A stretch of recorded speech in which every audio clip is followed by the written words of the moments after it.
À quoi ça sert? Ça veut dire quoi ça? Pourquoi c'est comme ça? C'est où? C'est qui lui? Un jour, une question. C'est quoi la Déclaration universelle des droits de l'homme?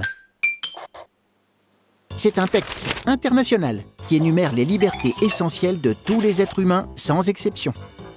Il a été approuvé en 1948 par l'ONU, l'Organisation des Nations Unies, au lendemain de la Seconde Guerre mondiale. Traumatisés par les horreurs de la guerre, les pays du monde ont voulu écrire noir sur blanc les droits fondamentaux de l'homme.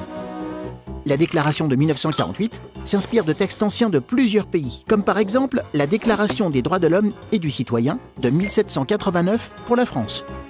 Elle compte 30 articles qui définissent les droits auxquels toute personne peut prétendre. Tu connais sûrement le premier. Tous les êtres humains naissent libres et égaux en droit. La déclaration protège les êtres humains de l'injustice, mais aussi de l'esclavage ou de la torture. Chaque individu a le droit de circuler librement hors de son pays et de s'exprimer sur tous les sujets dans le respect des autres. C'est la liberté d'expression. Chacun d'entre nous a le droit d'aller à l'école, d'exercer un travail, d'avoir accès à des soins. La déclaration affirme que c'est au gouvernement de chaque pays de tout faire pour que ces droits soient possibles et respectés. Mais suivre cette déclaration n'est pas obligatoire. Ce n'est pas un traité que les pays ont signé. C'est pour cela qu'il est important de faire respecter ces droits partout où l'homme est encore en souffrance.